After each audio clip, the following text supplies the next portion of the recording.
All right. My name is Ronnie Shoa. I am the Supervisor for Communications and Engagement. Thank you for joining us today on our final um, uh, Brain Hacks on Mastering the Mind for Success. Our presenter, Lindsay Purse, will take over here in a moment. But before we get started, if you have any questions throughout the presentation, make sure to drop them in the Q&A. We will have some time at the end of the presentation to go through those questions. I see one question already. So there will be a recording of this. We are recording this. If you sign up to our Family Academy newsletter, you'll receive this recording as well as all the other recordings of the other two sessions as soon as they're available. And I also want to just mention that we will also be hosting our March event. So if you have a incoming kindergartner, March 19th will be our next Family Academy. That information will also be in our Family Academy newsletter, but that'll be March 19th, just to kind of give you a kickoff on some things to know if you have an incoming kindergartner. And we'll have some exciting things to share at that presentation as well. But without further ado, I'll pass it off to Lindsay. All right. Hello, everyone. And thanks for coming again to our last Brain Hack session. And so today we're going to talk a little bit more about executive functioning skills. I've started the last couple of sessions just kind of reminding everyone that, this presentation is about executive functioning skills because we know we're seeing more referrals around that and that more students are struggling with executive functioning skills. Some of that is distractions due to technology. Some of it is that we're just juggling so many things right now. And then the other thing I often hear is, trying different things and they're not working, and just a lot of frustration around that. So, in this session, we're going to focus on the emotionality piece, particularly kind of the response inhibition, emotional control, and flexibility pieces that go into executive functioning. So it refers to the cognitive process required to plan, organize, and execute activities. So we know that happens in the frontal lobe, and that there are a lot of pieces that go into that, and that some of these skills are really impactful in terms of regulating our emotions, and regulating our emotions really impacts our ability to learn and do well in school. So when we talk about executive skill interventions, we often do a really good job of modifying the environment. And then we also do a really good job of providing incentives. The part that we struggle with, and the part that I kind of focus on, is really working on the skills. So how do we teach those skills so that students can use them? So just an idea of kind of what executive functioning looks like. I've used this analogy the last couple of times, is just the idea of a football team. All these pieces have to work together, and hopefully the team is successful. And then same with kind of the orchestra. Again, everyone's working together. You've got your conductor who is organizing all of those executive functioning skills so that you end up making that beautiful music. In terms of why it's hard for students, we know adolescence in particular is a huge time of brain growth, environment, and genetics. If it's hard for you as a parent, then it's likely hard for your child, whether that's based on your environment and your genetics, or both. Stress and trauma really impact our ability to use our executive functioning skills. And then also neurodiversity and anxiety and depression can really impact our ability to use our executive functioning skills. So I included, again, kind of the link for the adult version of the executive skills questionnaire if you want to do some self-reflection on maybe what's difficult for you. And then I also have in here the assessment tool for students. So you can use this with your kiddos and figure out kind of what they're having trouble with. So when we talk about supporting executive functioning skills, really we're doing a lot of scaffolding. So we want to figure out what our children are able to do currently, and then kind of setting some goals and then eventually reducing some of the support. So we know it's going to be an ongoing kind of situation with the support and teaching. But we want to, provide a little more support in the beginning and then kind of back off and help our kids become more independent. In terms of regulating our emotions, I find that everyone's really at a loss on how to implement interventions and what to do when they run into an obstacle or the novelty of an intervention has worn off. So you've tried something, it worked for a little while, and then it just stops working. I also want to make sure that we understand that, children don't choose to be dysregulated. Nobody really likes that feeling of being overwhelmed by their emotions. And so really trying to rethink about when our kids are struggling emotionally, that they're really trying to tell us that they need some either information, some instruction on how to do self-regulation, or they need maybe some changes in the environment. What we're doing is not working, so maybe we want to set things up a little differently. In terms of the overlap between emotions and executive functioning, we know there's kind of like 3 different ways that they kind of intertwine. The first is just the negative feelings and guilt that are triggered by the weaknesses. So we're not good at something and we're not doing well, and then we feel guilty about not doing well. And so it kind of reinforces that feeling of, oh, we're not good at this. So we feel overwhelmed.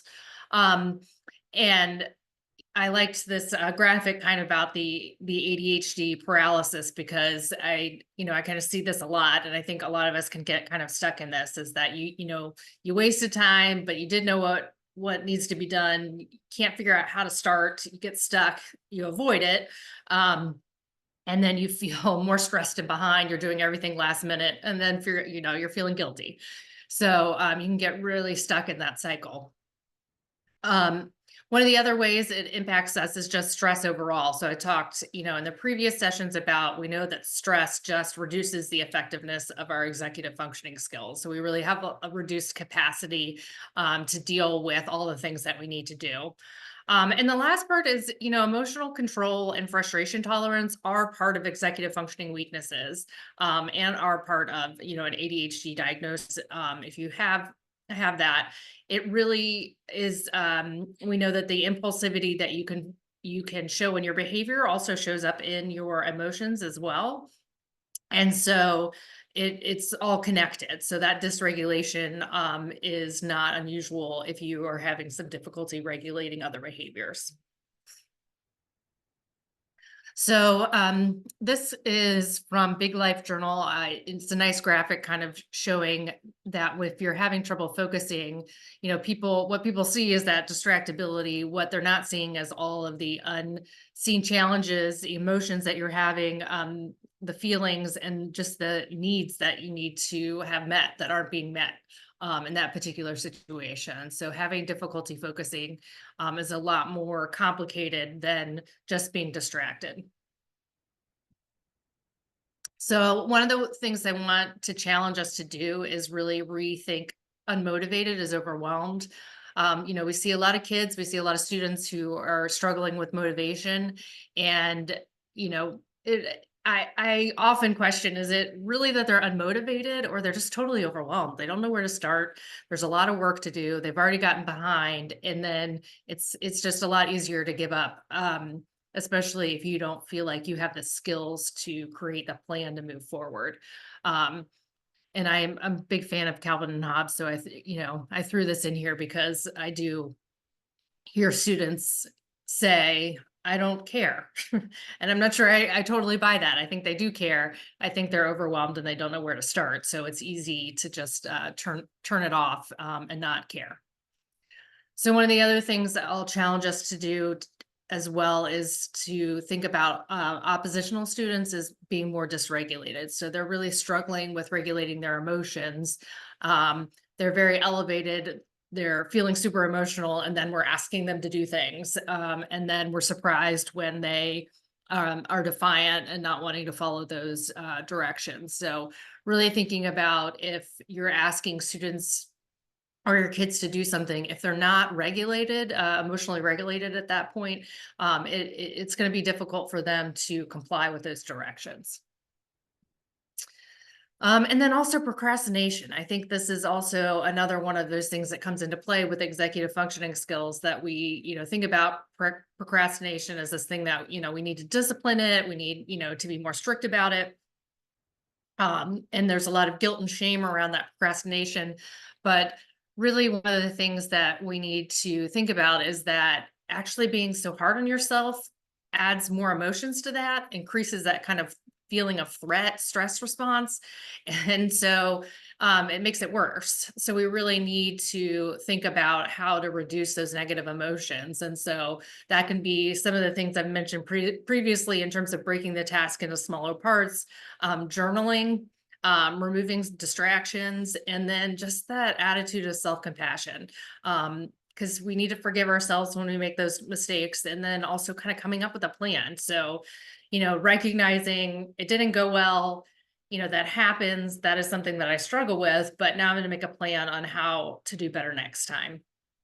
And just that idea that this cycle of stress and procrastination, that culture really hurts all of us in the long term. So really thinking about procrastination as more of an emotional response to feeling overwhelmed, and so kind of recognizing that and kind of coming up with a plan as we move forward. In terms of stress and trauma and executive functioning, we know that when you are feeling overwhelmed, that your ability to access and use your executive functioning skills decreases. Um, and and those that are weakest for us to begin with are the ones that are the hardest hit. So really being aware of what stressors kind of overload your system, or your kids' system. So that we know what we're going to have the most difficult time doing when we're feeling stressed and overwhelmed. And again, just kind of recognizing and forgiving our reduced capacity, because the stress makes it a lot more difficult to access those skills and be successful. And here's just kind of another visual way to kind of think about that. We have a tolerance for stress, and we have kind of a breaking point. And, if we're regulated, we are able to handle a lot more stress. If we are dysregulated and overwhelmed, we're going to it's not going to take as much to get to that point where we are, really hitting that breaking point. In terms of emotional control, self-regulation, in terms of a definition, it's the ability to manage emotions, so you can achieve your goals, complete tasks, and direct your behavior. And a young child with this skill can recover from a disappointment and in a short time, and a teenager can manage the anxiety of a game or a test and still perform. So those are kind of the ideal of what you would want to have happen if you have good self-regulation skills. So in order to make decisions, we know that we need to be calm, but first we need to know how to get calm. And we need to be able to use those our self-regulation skills in those times of stress. So another definition of that of self-regulation would be just adjusting your level of alertness, and displaying emotions through behavior to attain goals in a socially adaptive way. And there are a lot of different feeling systems out there. Inside Out really did a nice job of kind of explaining a lot of the feelings. So both of those movies did a really nice job if you have younger kids, to kind of help them identify those emotions. So in terms of how the brain regulates emotions and behavior, we know that our prefrontal cortex, like I said, that's involved in kind of helping us regulate our behavior, also helps regulate our emotions. And so it really is part of what we kind of are thinking about, that thinking and thinking about our feelings, and kind of using that system to kind of help us calm down. Here's a video too about how to kind of explain the brain to children and adolescents, especially that whole idea of when they're feeling overwhelmed. This particular video was kind of developed for students who've had more significant trauma, and so have to be and tend to be more reactive. But I think for any child who's having trouble with regulation, this is kind of a good way to explain what's happening.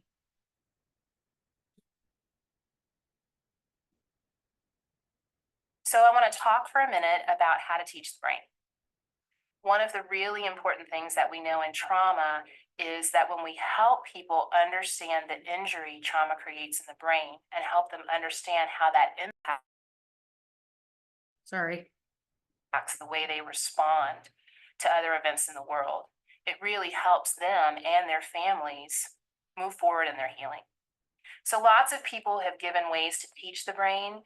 As a practitioner myself, I've taken a lot of the models from Dr. Dan Siegel, taken models from the Hahn Foundation for teaching in the optimistic classroom, and looking at some of the things Ledoux has done, and put them together and really challenged myself and folks that I educate about practicing really teaching the brain. So when I explain this to teenagers, I start with the hand model, okay? And I start by explaining that we're going to talk about the downstairs brain and the upstairs brain that everyone has. Formally, this is called the limbic system, and this is called the cerebral cortex. But what we're going to talk is downstairs brain and upstairs brain. So in your downstairs brain, this is where fight, flight, or freeze lives, okay? When threat comes at you, your body has 3 reactions it can make. It can fight, it can run away, or it can stay very still until the danger's gone. That's what this brain does. Okay, this part of the brain. What's up here, the upstairs brain, its job, among many other things, is to solve problems, to help you calm down, solve problems, okay? And to tell the downstairs brain, I got this. We're going to be okay. There's another solution. So what happens a lot of times to kids who've experienced trauma is if you think about these like muscles, because you've gone through a lot of threat, this downstairs part of the brain's been doing push-ups your whole life, okay? So this part of the brain's really strong. Part of your brain that solves problems hasn't had as much exercise because you've had to be really strong to be a survivor, a thriver. So what happens is that the brain gets what I call emotionally hijacked. This downstairs brain comes up on top of this brain, it takes over, okay? So the downstairs brain's in control. And so you fight, you run, you freeze. The only things that work when you're down here are things that calm you down. So we call them self-regulation skills. And that happens from connection.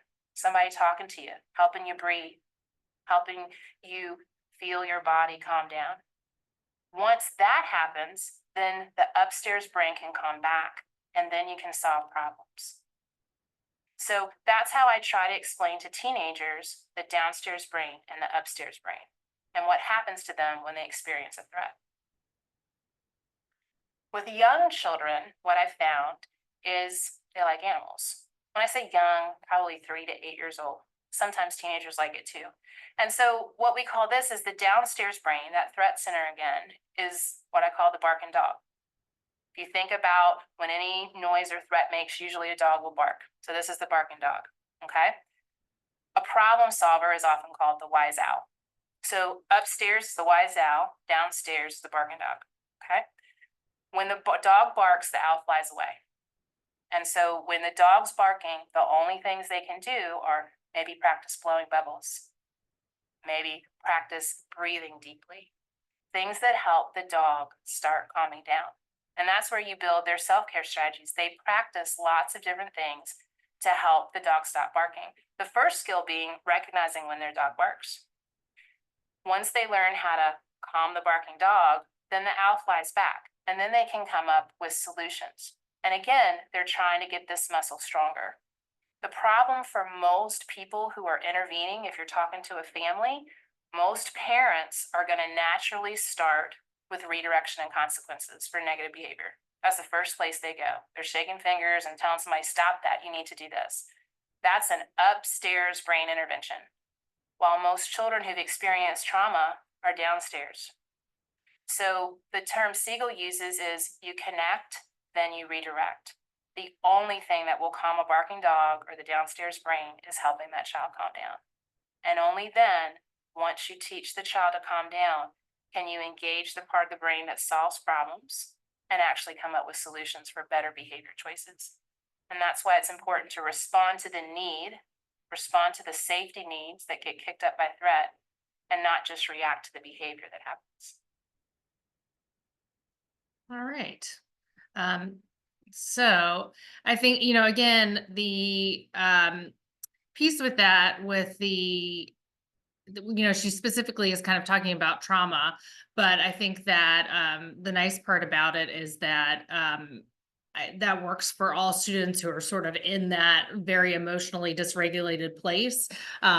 We all will experience that regardless of whether or not, we've had a traumatic experience in our past. But that whole idea of that when our kids are there, that we really need to be working on recognizing, are they in a place where they are able to hear kind of problem solving solutions, or are they kind of in an emotional place and we need to get them self-regulated, and then once they're calm we can talk about what to do next. All right, let's see if I can get out of this video. Okay. So a little bit about how self-regulation develops. We know that there's a developmental pathway. In the beginning, fetus is 100% dependent on the mother, like whatever mom's feeling, that fetus is feeling. In terms of co-regulation, that is, infants and small children, they really can't regulate on their own. They're really dependent on their caregivers to help them regulate. As they are getting older, we're able to do a little bit more directed regulation. So we're kind of cueing them to use those strategies. And then hopefully we get to the point of self-regulation where they can do those skills on their own. So here's kind of a hierarchy here for that. We're starting with kind of this idea of, again, the child being totally dependent on the adult for those regulation. We're working on more of the mutual or co-regulation skills. Then maybe we can work on just providing some visual reminders and then verbal reminders, some choices. And hopefully the end game, again, is that we're going to get to a child being able to self-regulate. They're able to identify the sensations they feel in their body, notice their emotional state, and then they have some tools already on what to do to help them feel calm. But, in the beginning, they really are dependent on the adults around them to show them and help them regulate. So how do we co-regulate? We're going to provide warm, responsive relationships. We're going to structure the environment so that children feel safe to practice some of those skills. We're going to teach and coach those skills. We have to monitor our own emotional state and our own ability to self-regulate. And we're going to remember, just like we talked about in that video, that was Allison Sampson Jackson, that we need to connect before we're doing the redirection piece. And then Dr. Bruce Perry talks about regulate, relate, and reason. And just this idea that we really do have two roles when we are working with others, whether that's our family or with coworkers, is that, we can be a co-regulator, we can help people calm, or it can be a co-escalator and make things worse, increase the emotional response. So staying regulated when our kids are dysregulated is really hard. So here, is some information I took from Dr. Becky. I'm a big fan of hers. She does talk about kids tantruming and having big emotions, and us having to try to stay calm during that situation is really hard. So, she talks about, again, reminding yourself that I can cope with this. Nothing's wrong with me. Nothing's wrong with my child, and taking that deep breath and making sure you're keeping your child safe during that tantrum. Again, that's not necessarily a time where you're going to be problem solving, but we do want to make sure that we're keeping our child safe while they're dysregulated. And then once we are kind of helping them, show them how we're regulated, help them get back to a regulated state, then we can do more of the problem solving. Co-regulation really is a mutual process. So we're doing this together. It's not something you're doing to your child, it's something you're really doing with them. So that's why it's so important that as the adult that you are regulated.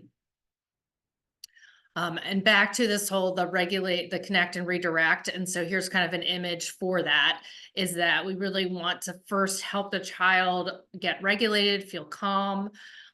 Then we're going to relate and connect with them. And then we can really get into articulating and talking about what has happened. So reasoning through and problem solving around what happened. So your child really may need you to help them, especially if this is something you're noticing at home that is a struggle. They're going to really rely heavily on your nonverbal interaction, looking at your body, your voice, listening to your voice, looking at gestures, volume, tone, smile versus frown, the distance that you're putting between yourself and your child. All of those things that they are going to be very aware of. And they're very, kids are really hyper vigilant to the adult moods, actions, and nonverbal communication. So, and again, we know that a lot of the language that we're using when they're super upset, they have difficulty kind of processing. So the nonverbal pieces become really, really important. So in terms of modeling and practicing these strategies, we want to do that to help kids learn these skills. Here's a few ideas from Pathway to Success, just kind of naming feelings, taking some deep breaths, taking a walk, exercises on here. And I put on here that movement really is an excellent way to help stay regulated. And so knowing that, we having students take a walk, having students do some stretching, yoga, those types of movement activities helpful in helping with self-regulation skills. And so 3 reasons we know it's important is helping them feel calm, really helps them problem solve and make better choices. And so it's also this bridge to helping them get to being able to self-regulate on themselves. And it also really strengthens your relationships with your kids, knowing that you're there for them, you care about them, and you want to help keep them safe. So some of the things that we need to remember is to stay calm and be present, using supportive words, limiting our language when kids are upset, modeling coping strategies, and then inviting our child to join in on coping strategies. So, when you're having a really stressful day and you're like, oh, man, today was hard. It was a really difficult day. I think I might go for a walk before we start doing homework or getting ready for after school activities or, starting dinner. I think that might really help me calm down. And so inviting your child to kind of join you on that, or, doing some sort of mindfulness activity, just to kind of model and share that with your child. So we do want to make sure that we are proactively addressing self-control. If we want our kids to be, demonstrate that self-control, we want to make sure that we're kind of proactive in that piece. And so here, I'll talk a little bit about different ways to kind of make plans for that. So here's one worksheet about, things that I do without thinking. Like I know that these are some areas that are difficult for me, some situations, and what I can do in those situations. So really thinking through if I know I have difficulty, calling out in my music class, then kind of thinking about, well, what could I do in music class to make that a little bit easier for me? So, in terms of creating a plan, these are other handouts from Big Life Journal about kind of creating a focus plan. So thinking about things that you can do to kind of help yourself stay focused. So ways to move your body, ways to breathe, and then, ways to celebrate when you're doing well. That's super important because this is hard. And then also asking for help. Who can I ask for help? What things can I do if I need help, if my plan's not going well? And here's a few ideas in terms of calming activities if students are having trouble kind of coming up with ideas on their own. Another way, as parents, to really help our kids is, when we're going into situations where we know that things are going to be hard, and really anticipating that is using some scripts to kind of help prevent the meltdowns, and using some visualization along with that to help build, that executive functioning skill. So talking about plans for the day so we know what to expect. So the example Dr. Becky gives here is, later today we're going to go to Nora's house. I'm not sure what food they'll have for lunch. What will it be like if they serve something new? And kind of talking through, what do we do if it's something that, we don't like? What could our plan be? And then also thinking about leaving. If it's hard for your child to leave play dates, kind of talking about, I'm also thinking about when we leave. It's so hard to leave fun play dates. What kind of plan can we make for seeing her again the next time? So really thinking about going into situations that we know are going to be difficult, and talking through those before we get there really can make the situation much smoother. It reduces, and I talk about reducing anxiety for the kids, but man, it reduces my anxiety too. It really is helpful to me to know that if we're going to go into a situation that it's going to be hard for my kid, I will be less worried about what the reaction is going to be, because we already talked through a lot of the things.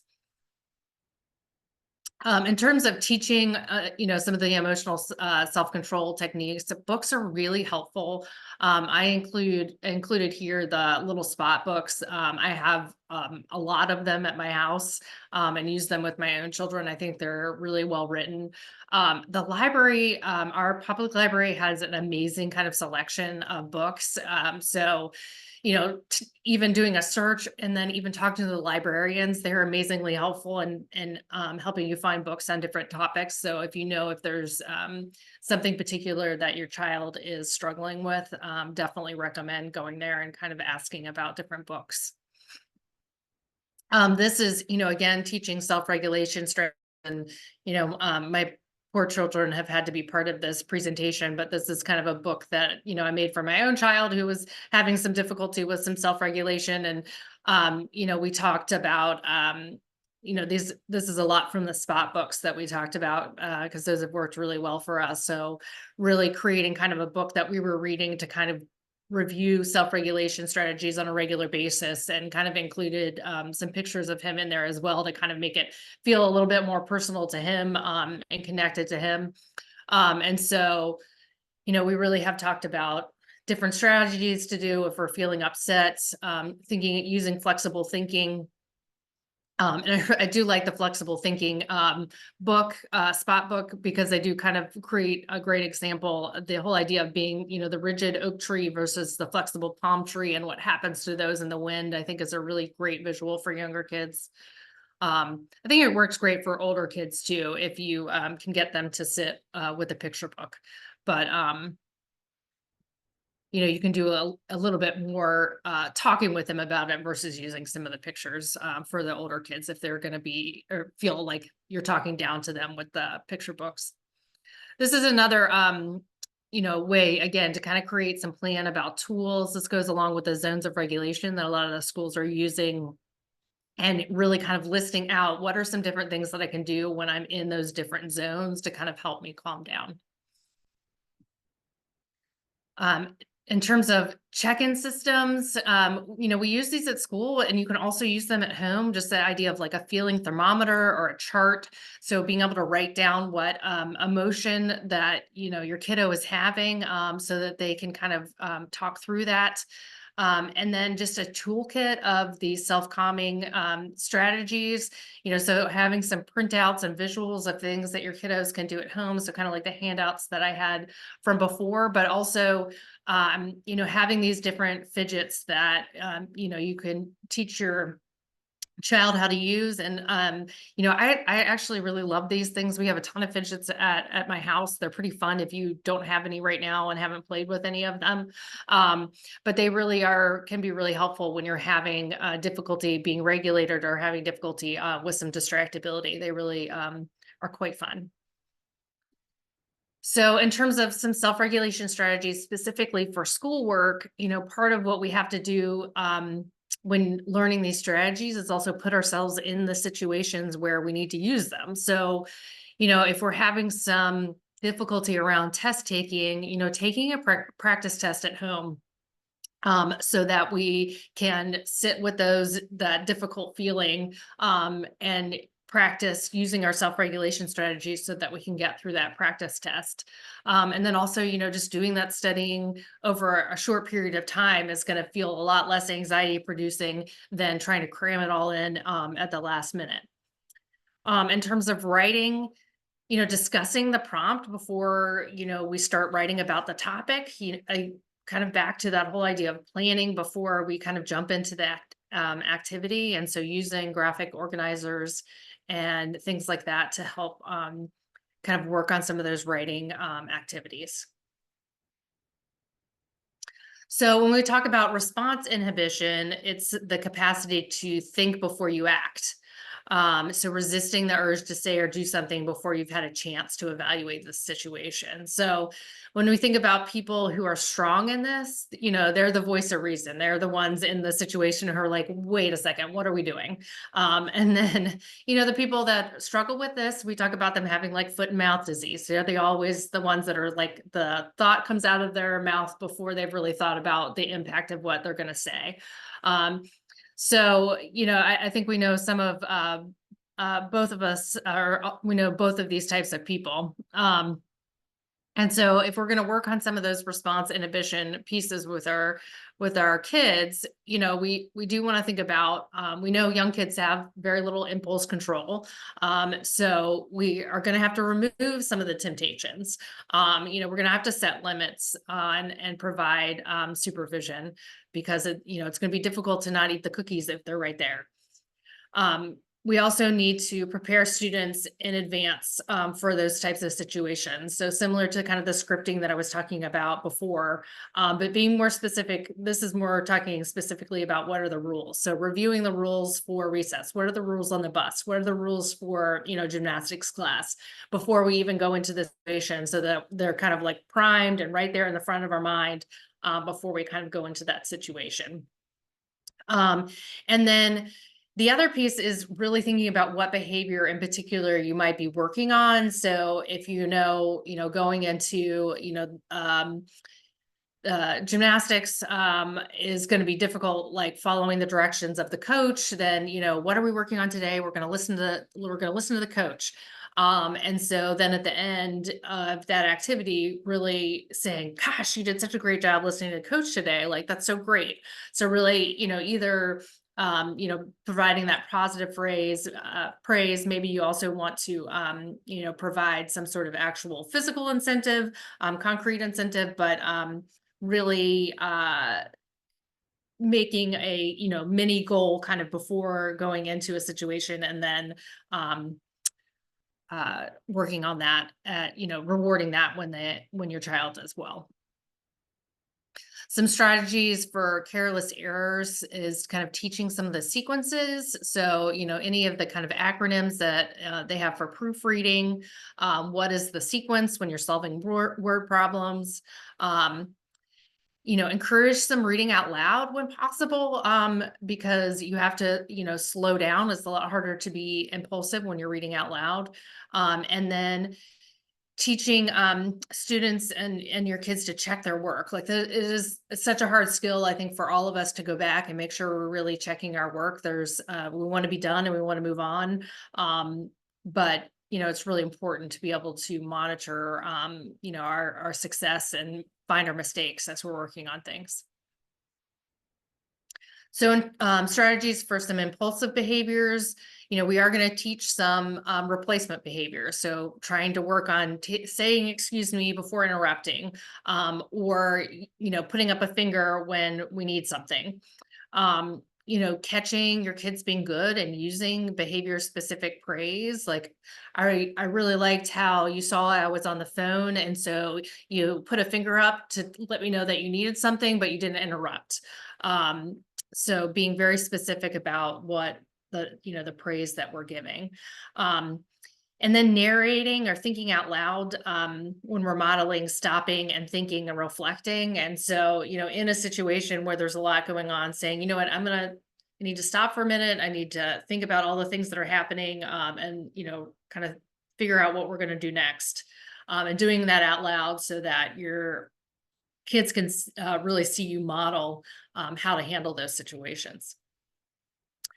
This is another video from one of my favorites, the How to ADHD, and she talks a little bit about ADHD and emotions. So let's see if I can play that here. Oops. Some folk are born to like rom-com. I didn't know I was going to get commercials. But when you're born with Hello, brains. For a lot of us, including me, emotional dysregulation is one of the most challenging aspects of ADHD. So let's talk about emotions. When I was a kid, I lost stuff, I forgot stuff, I got distracted. But it wasn't until I started going off on everyone around me that my parents were like, maybe we should get her checked out. I was easily frustrated, incredibly sensitive, and angry a lot. My emotions usually made sense for the situation, but they were often out of proportion with the situation. Now I understand that this is because ADHD brains have trouble regulating emotions. But when I was a kid, all I knew was that my emotions were a problem, not just for me, but for those around me. So I kind of learned to avoid having them, really, so I wouldn't be a problem. I learned to choose situations that were less likely to create emotional dysregulation. If I couldn't avoid a difficult situation, I learned to modify it. For example, I used to bring a book with me everywhere I went so I could read if I got overwhelmed or anxious. Now I'm learning to use music to adjust my mood. I learned to distract myself from the thing causing the emotion. I talk about that in this episode. And I even learned to suppress my emotions, holding in tears at work or biting my tongue when I'm angry. And according to Stanford University psychologist James Gross, these are all legitimate strategies for managing emotions. There are even names for them, and they're kind of cool. Situation selection, situation modification, attention deployment, and response modulation. These are all strategies people with ADHD can use to kind of turn down the volume on our emotions and make them easier to handle so we can stay out of the red. This is really useful for things like rejection sensitivity, which I talk a little bit more about in this episode. But there is one strategy a lot of us never learned, including me, which is why I'm learning it now, and that is accepting that we have emotions and learning about them, which it turns out is kind of important. Yeah, we can do our best to avoid difficult situations, but they're still going to happen. We're still going to have big emotions. And if we learn to accept and understand those emotions, we can keep tabs on them better. We can communicate them better, and we can even manage them better. According to Dr. Mark Katz, practices that help us accept emotions non-judgmentally and not as shameful can help us exercise better self-control. And this is true for both children and for adults. Speaking from personal experience, it can be hard to accept our emotions non-judgmentally and not as shameful after years of, being judged for them and feeling ashamed of them. And it can be hard to be mindful of them when we've gotten so good at avoiding them. So where do we start? According to the experts, get curious. Here are a few questions I'm learning to ask myself. What does this emotion look like? We can draw it, imagine it, paint it, sculpt it, act it out. These are all ways to better understand our emotions, to accept that we have them, that they're allowed to exist. A few months after my mom died, my therapist told me to imagine my grief. And I pictured this elaborate system of glass tubes running through my body that are normally dormant, but when something reminds me of my grief, it's like a coin gets dropped into it. It lights up the whole system, and it squeezes my heart, and it hurts. Later, she asked me to paint my anger and put it on a wall and make friends with it. And when I told her I didn't want to make friends with anger because anger is scary, she told me to pick a level of anger I wasn't scared of and at least make friends with that, to have compassion for it. This is my frustration. Those of us with ADHD tend to be really creative, and it turns out we can use that skill to help us get to know our emotions better, too. What's a more specific word for this emotion? A lot of us might say we are stressed or anxious or upset. Pixar did a pretty good job of covering the basic emotions: joy, sadness, anger, fear, disgust. And Pixar did their research on this. These are universal emotions. They show up on people's face in the same way in every culture in the world. But from there, we can get more specific.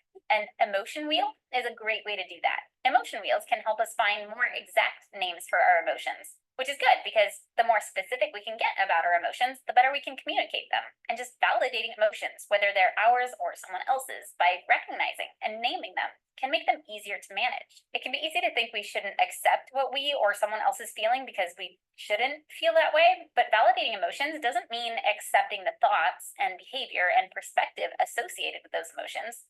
Maybe we know the thought that's creating the emotion isn't based in reality, but the emotion is still very real. Validating the emotion is a great way to make ourselves or others feel seen and understood, even when we don't agree on perspective, which can help de-escalate an emotional situation. We might guess wrong at first, but if that happens, our brain or theirs can correct us, which can help us figure out what we're actually feeling. It can be hard to do this in the moment because the more emotional we're feeling, the harder it is to think clearly. And that's true no matter what emotion we're dealing with. But we can practice by thinking back to an emotion we had earlier and trying to identify it. Finally, the ultimate mindfulness question 3. How do I feel right now? This is surprisingly hard to tell for a lot of us, both because it's hard to think clearly when we're emotional, and because a lot of us have learned to say I feel, followed by something that is not actually a feeling. I feel like this is a stupid question. I feel like throwing my computer across the room. Right now, I feel like eating cookies. As Dr. B from Take This points out, it should only take 3 words to describe a feeling. I feel blank. More than that, and we've probably gotten into the thought. ADHDers do this really quickly. We often have a lot of automatic thoughts that pop up about a situation before we even recognize what emotion we're feeling. But those thoughts can help us figure out what we're feeling. We can also check in with how we literally feel. I've linked to a worksheet that can help with this one in the description below. Sometimes we don't know what we're feeling, but our bodies are giving us clues. Once we figure it out, and this is the tricky part, mindfully accept the answer. It's okay if we feel irritated. That doesn't mean we have to do anything about it. Recognizing that something is there doesn't mean we have to pick it up and throw it at someone. And in fact, recognizing that we're angry while we're still at this level might make it less likely that we get to this level, or at least be a good clue to let us know to put some strategies in place in case we do. Once we figure out what we're feeling, we don't have to tell everyone what we're feeling all the time. That can create its own issues. Boundaries are important, but it's also important for us to at least be emotionally honest with ourselves. So yeah, 3 questions to ask ourselves to be more mindful about emotions. What does this emotion look like? What's a more specific word for this emotion? And how do I feel right now? And be patient with yourself as you figure it out. This isn't easy. ADHDers are not the most self-aware. In fact, we often experience either alexithymia, no words for emotions, or dyslexithymia, the wrong words for emotions. And a lot of us have experienced trauma as well, which can complicate the process. So if you can, it's a good idea to work with a therapist on this who understands ADHD. Again, that's what I'm currently doing, and it is helping a lot. How do I feel right now? Relieved, because I'm done with this episode, but I'm also anxious because I hope you like it. Thank you to my brain advocates and all my Patreon brains for making me feel valued, like the work I'm doing on this channel is worth doing, even when I'm All right. overwhelmed. I I do really appreciate her honesty when she talks about the different videos in the different videos. I do know that we're at about 10 minutes left. I have a few things, but I wanted to check to see if there were any questions before I hit the last few slides, or I can stop here. So far, we don't have any questions, but if you guys do have questions, feel free to go ahead and drop them in. And I will just add on to everything that you've presented so far. We've used this in my house, just like talking through things, prepping my daughter, and there's not a too young of an age. I feel like you can use these. She's 4 going on 5, but we've been doing them for the last year or so. And it definitely helps us get through certain things. One example I'll just give really quickly is when we were flying to Florida, we had to explain to her, okay, this is what happens when we get off the plane. We're gonna have to move quickly. We're gonna have to do, and the second she got off the plane, she was like, all right, let's do it. So like, I think it would have looked very differently had we not prepped her for that. So these do work for sure. Well, and even on that note, like talking through it afterwards, my older daughter, we went to an event.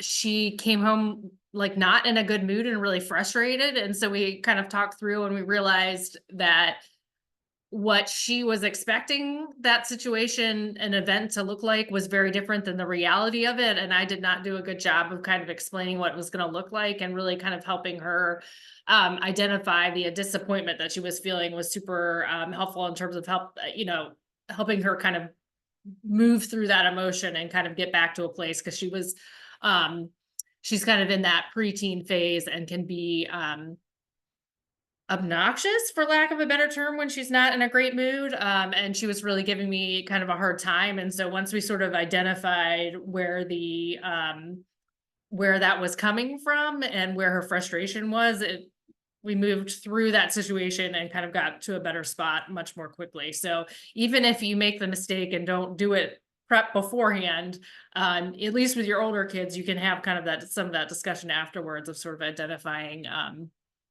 why we're feeling frustrated after we thought we were going to go do something that was supposed to be fun.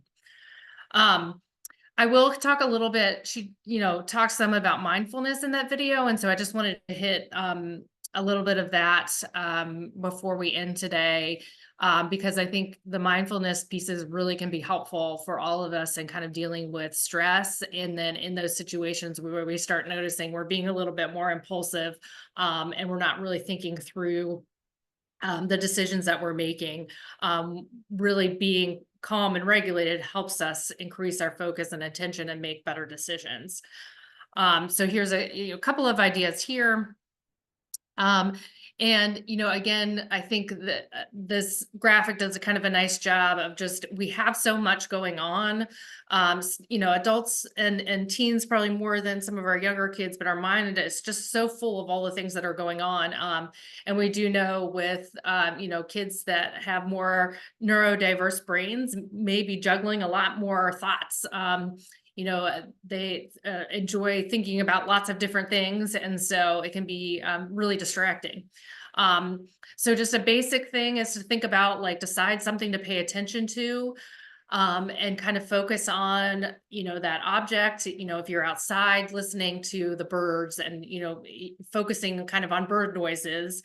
If you notice that you're not paying attention, you kind of just accept that, I was distracted, kind of dismiss that distraction, and then you return to what you wanted to be paying attention to. So that's kind of basic idea around mindfulness, is really kind of just focusing on something in your environment, really paying attention to it. If you get distracted, notice, oh, I got distracted, but then you just go right back to what you were focusing on. Another technique, and I don't know that they still sell these calm strips, but these were some of my favorites. They kind of cycle in and out of their different designs, but this is the whole technique of the 5, 4, 3, 2, 1. And so you are thinking about kind of grounding yourself in the situation when you're feeling really upset. So kind of helps bring you back to your body and back to the present moment. So you're going to acknowledge 5 things that you see around you. Then you're going to acknowledge 4 things you can touch, 3 things that you can hear, 2 things that you can smell, and 1 thing you can taste. And so the idea, again, is just that if you are really in your head feeling very emotional, that as you are noticing these things, it helps kind of ground you and makes you more present in the moment. So then again, you're feeling calm and can kind of think through what you need to do next. Just some final thoughts. Teaching these skills really takes a long time, and especially if you have a child with a disability. So, if they're struggling with ADHD, some neurodiversity, anxiety, depression, it really is going to take time to learn these skills. And when I say time, I mean 6 to 8 weeks at minimum to really learn a skill and be using it regularly in a way that we hope. So this is not a quick fix. We also know that developing these skills isn't a straight line. Like, we know there's going to be good days and bad days. There's days where we're going to be able to use the techniques and really calm down. And then there's going to be other days where we're really struggling and feeling overwhelmed. And that's to be expected.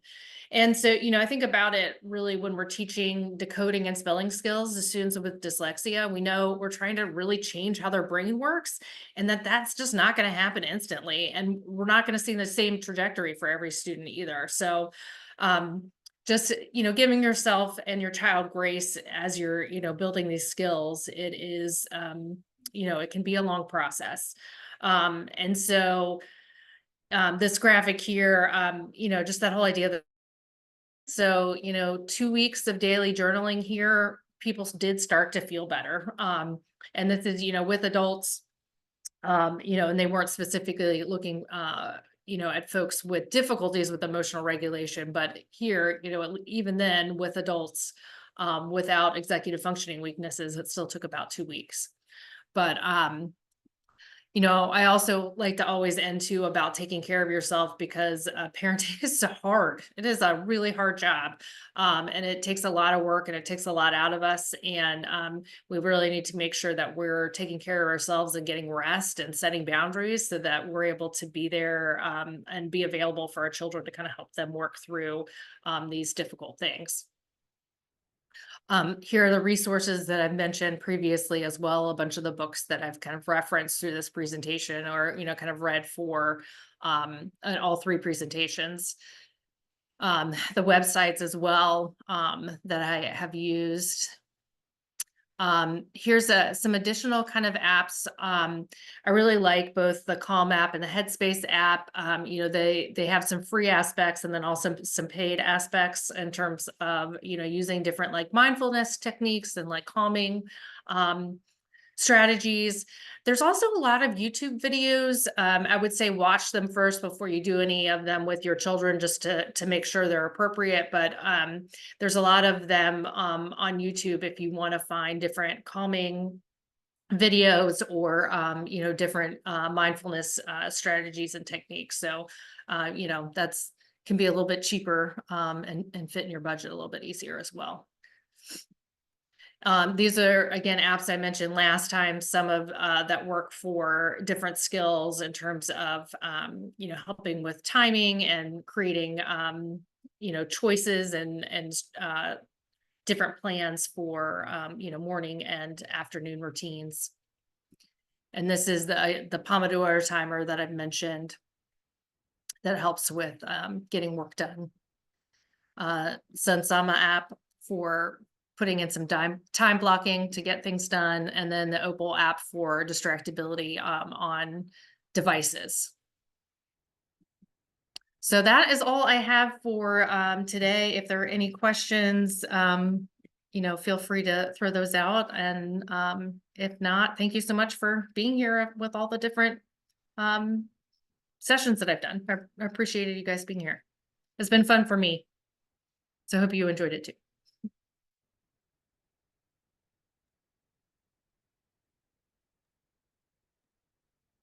We do have a couple of questions that have come in. Okay. One of them is asking where they can get one of the emotion wheels that you were going over. So there are a lot of different ones.